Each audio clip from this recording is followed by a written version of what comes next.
All right, so Liverpool have won their game against Athletic Bilbao, and it was beautiful. After the two games, Liverpool scoring what 7 goals, conceding 3, and one of them really were just like little, mistakes here and there. But I thought there were so many positives in this game than negatives.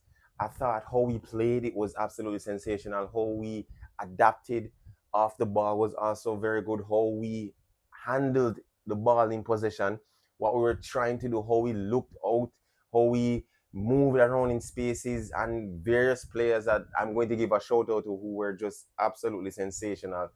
And so, if you like this video, just hit that like button, subscribe, and let's get into it. So, if we want to be truly honest about this preseason, I think it's a preseason of adaptation and learning. So, coming off what we had a wonderful season of winning the Premier League, I think this preseason we've learned a lot and we are still learning a lot. Now, bear with me. Arne Slot is trying a way of playing more fluid. And what I mean by fluid, it's that no one is particularly stuck at one position. Not like, in a Manchester City, this is how you're supposed to be playing. It's more like a PSG kind of game. And he made mention of that multiple times, how PSG, he loves how PSG plays, he loves how PSG presses. And I think he saw something this team here could do. And in this preseason, with two of the games gone so far, two of the games, four overall, he's adapting and he's showing that he wants his team to play a certain way. So in the first game, I thought Rio Ngumo was absolutely fantastic. For a 16-year-old turning 17 this month, he was sensational. And I mean sensational. There were multiple persons on social media saying that he has that Mbappe kind of feel. And I don't want to place a crown or weight on his head so soon. But he was really, really, really good. And I thought how he dribbled, of course, is just absolutely sensational. It was great. How he handled the ball was very good. How he looked for passes, got his head up, looking for persons, scoping, scaling, looking around on the pitch to see where he can get a pass. I thought he was very good. I thought Curtis Jones was very good. And mind you guys, this is the first game, the first part one. And I thought Curtis Jones was doing what he does best in playing super professional and was just a tier above the athletic team. So was Maka when he came in Alex McAllister. Wonderful. Getting his feet beneath him. And I thought Trey Nuni was very, very good. Playing at centre back. I'm thinking, and this is just a thought, I'm thinking that Arne Slot wants to develop him into his prime six, and a six where he's tidy on the ball, he's defensively aware, he can become press resistant as best as possible, able to kind of manipulate the ball and space and possession, but also trying to get more tempo and getting nice clean passes. And I think he's trying to develop him into that. That would be a very great idea. I think he has that capability of doing so. And he's able to, when he wants to drop his shoulder and really push forward, he can. And I think using him in that, being more responsible in just being a defensive presence and defensively disciplined is the most important thing for Trey in that. So I think in that game, he was very good. And I thought Andy Robertson himself was tidy, being that vocal leader in the team as the captain. And I thought his game was very good. I thought Simicas was still, what's the best way to say? There's still more to be done. And the fact that he's rejected multiple deals or multiple approaches, it shows that he wants to stay and stick around. So I guess we have more depth in the left back. But really, overall, 4-1 does not really tell the tale of how Liverpool played in this game. I thought they were very controlled, very, very aggressive, pressed well in this game. Darwin Nunes coming up with a goal was, I thought, good for him. Harvey Elliott was good, was pretty good.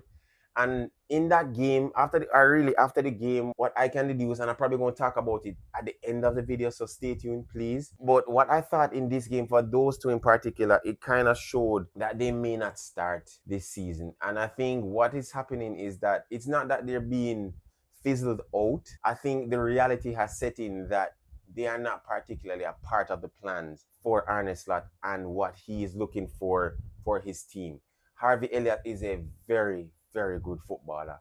very disciplined, very tidy, very neat, but he's unable to make that jump into becoming a world-class player. And world-class players are more consistent and are able to do something that very few can do. And the unfortunate thing for him is that he doesn't have that kind of ilk. He's still young. He could develop into that. That is a possibility. But as of right now, I don't see him a part of the plans for this season in terms of starting. And same thing for Darwin Nunes. I thought he was pretty nice. Scored a goal today by Rio, giving him an assist. But I thought his game was pretty decent, very neat on the ball, pressed well, got his shot off, linked well with the team as well. And I thought overall that first game, it was just, I would say the backups playing against the backups, and you saw the drop off in quality. You saw that. And then coming into the second game, the prime time game. Listen, there are times where I admire how football is played. I admire when the quality of the game is very good. And this second game with Mamadashvili starting, with Konate starting, with Endo starting at left at Van Dijk, who was out sick. I think he had an illness. And you had Kirke starting and you had Frimpong starting in your back line. And then in the middle of the park, Dominic Szoboszlai playing in a deeper role beside Gravenberch. And of course, TK playing as the striker and Verts behind him and, gap on both wings. This game showed what Arne Slot is looking for in his team. And I mean that in the best way possible because it shows total football, which is the Dutch way of playing football, where no person is, again, restricted to one position. And I think, as I said earlier in the video, that PSG game where he played, where Vitinha, Fabian Ruiz, and João Neves were playing, and Due and Dembele were just interchanging, he's looking to do that with his team.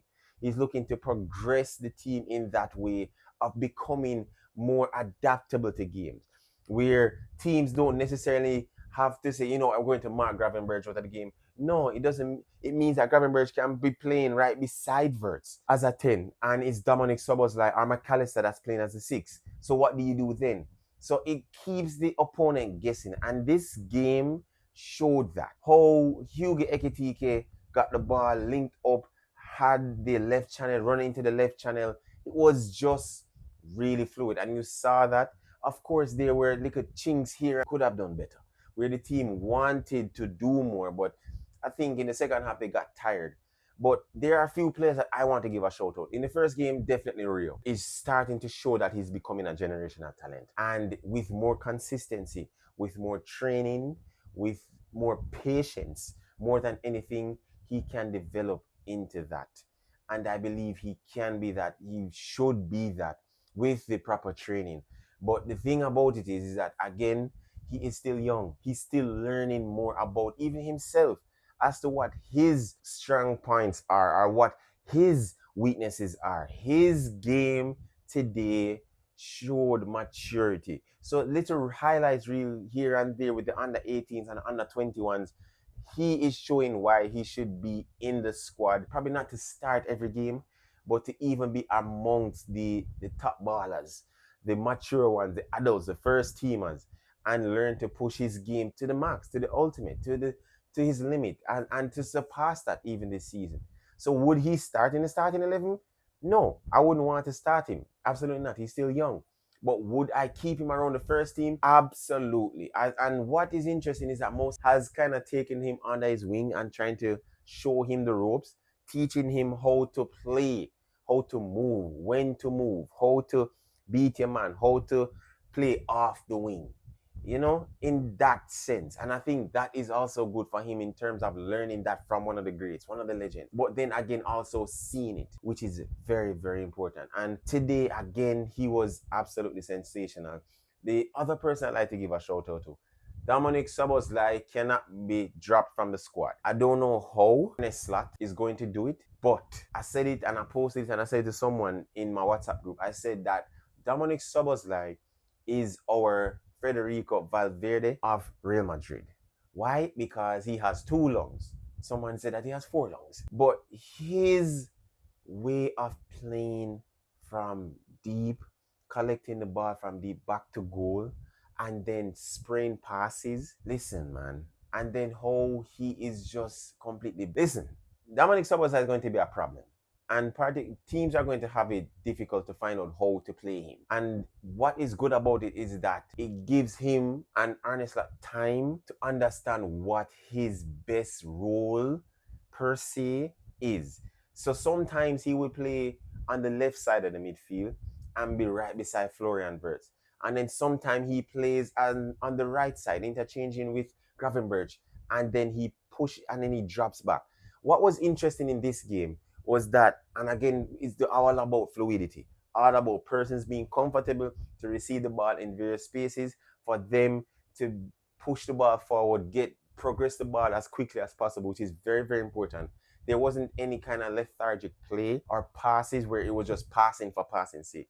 Most of the passes were with intention to get the ball to an exact point, to get the ball to an exact player at this particular space, in this particular position. It was all there. That was the intention, and I saw some of that, most of that in the game.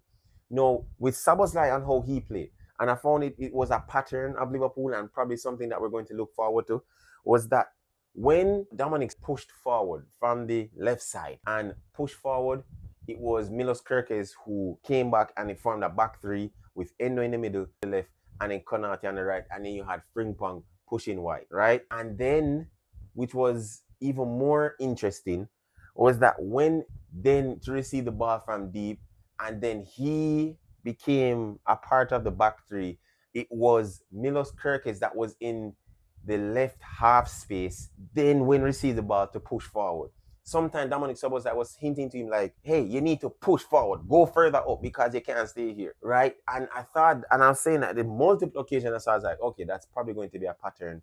Maybe it was in this game or going forward, which I believe is something that Ernest Slot is looking for.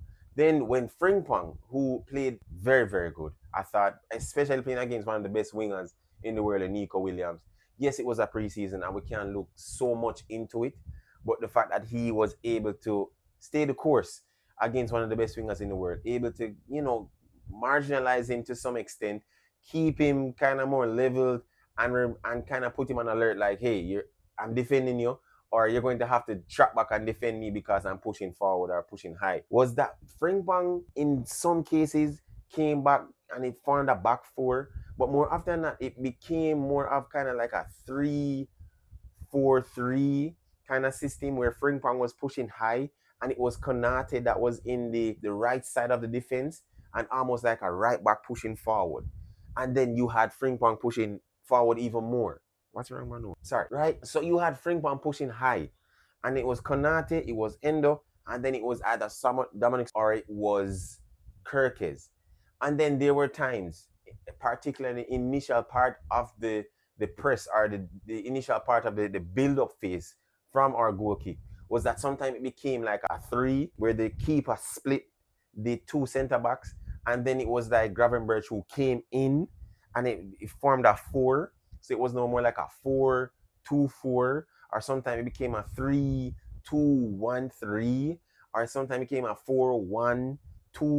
It was very, very different. And again, that's why I say it's all about keeping the opposition guessing, which was the most important thing. And one of the things that I looked into the game was how our rest defense was. Now, when I say rest defense, it's about how do you look when you have possession of the ball.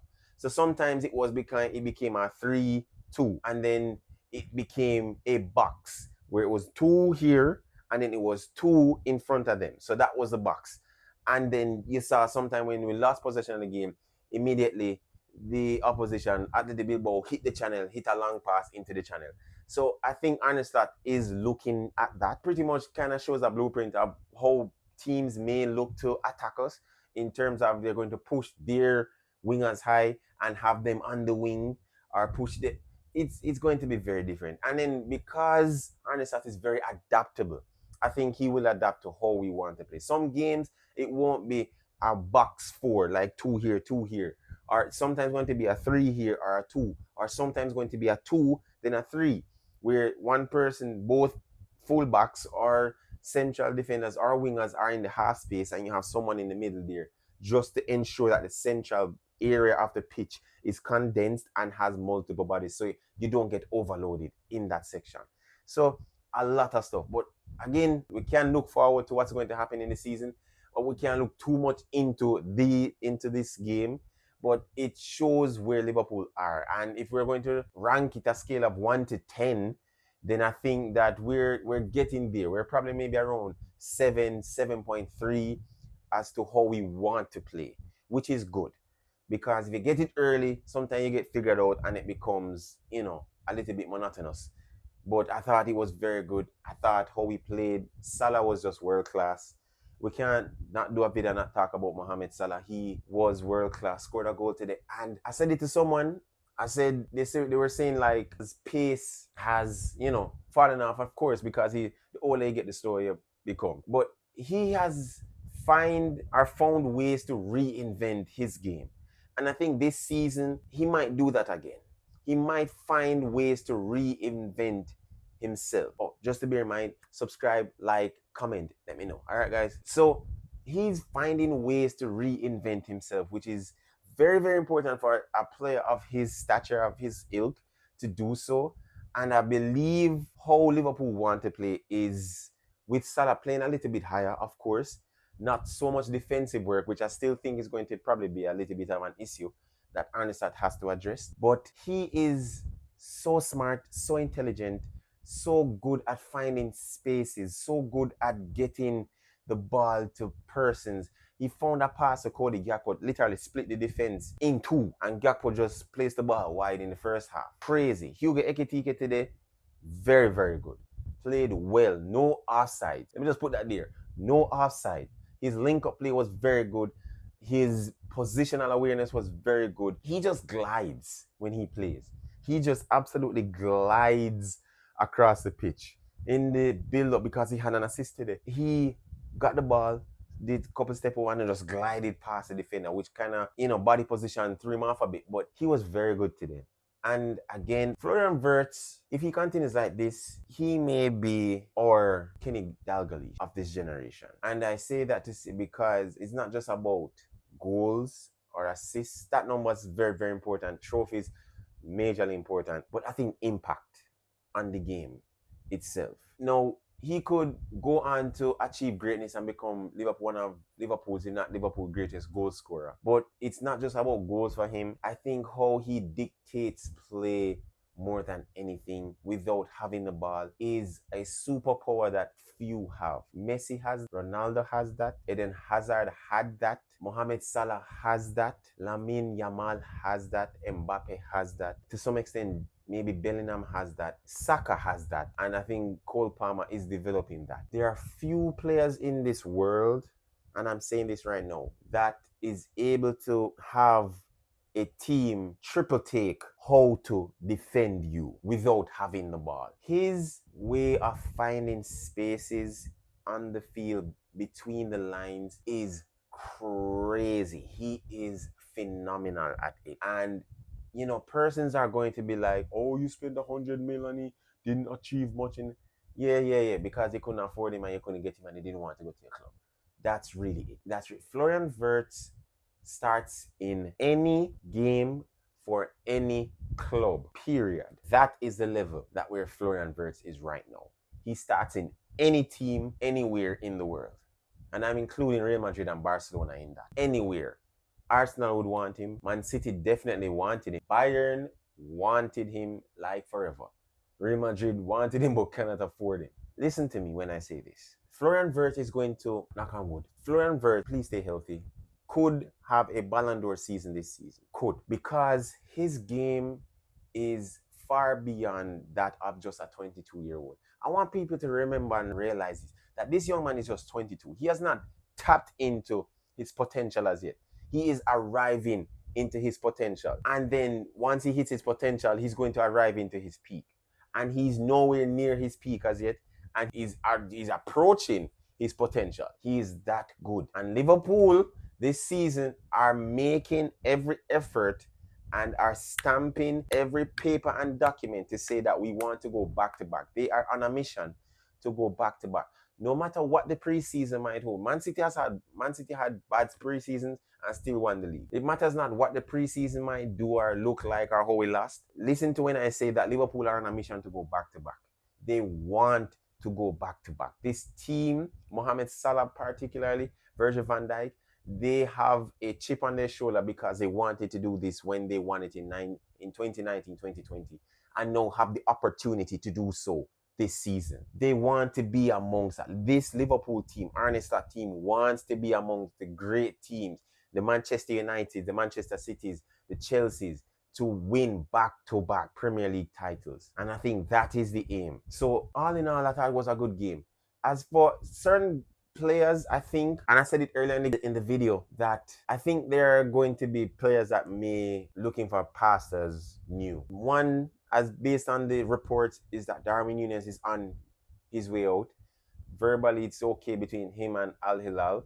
Other news reports have said that AC Milan are looking to buy him, which I don't think is going to happen. But I see that verbal agreement between Darwin Núñez camp and Al Hilal has become positive and looks like agreement is in place. And Liverpool are waiting for the bid from Al Hilal to get for Darwin Núñez, who I think, if we're going to look at it, he's a good Liverpool player. Potential is still there, still has things that he needs to work on. But I saw, based on how he left the pitch, not in a bad way, how his face, his demeanor, his body language, you could see that this could be the last time he plays for Liverpool at Anfield. Could be. And it really kind of shows where Arne Slot is looking for, and also with the conversation and links in getting Alexander Isak from Newcastle. And we talk about that another time. And then I spoke about Harvey Elliott, and I said that he's a very good player, tidy player. And I think this, based on what he did in terms of the stands, all four stands, I could see him leaving. I could see him going. I could see him a part of the Isak package in Liverpool, putting cash up front and including a player. And we could also see him go abroad in this. There has been rumors who want him. There has been rumors, I think, of maybe Bayern Munich, I remember serving right, or Stuttgart, I don't remember fully. Bear with me, I apologize. But I could see him going, and it's harsh. The harsh reality is that, persons want to play for a team that they love more often than not, but sometimes it's the limitation. And sometimes what the coach requires that you're not able to offer consistently. And I think that is the reality for him. And I think he's realizing that. He said that last season, that maybe it's his last season playing for Liverpool. And that could be the case here. I think other players may leave. Chiesa, I'm still unsure about. I think with the shortage in the wing, in the winger spot, he could stay. We can't put that pressure on Rio as yet. But I could see Chiesa staying, and again, Tsimikas doesn't look like he wants to leave anytime soon or at all. So I think those two main players may leave, maybe be sold, and it kind of says the Slot era really being on full high alert. But guys, this is me rambling. Let me know how you feel. Like, comment, subscribe, share. Tell me what you thought about the game. Tell me about what you think about the upcoming season, because we're going to talk about that. We're definitely going to talk about that. But until next time, guys, peace.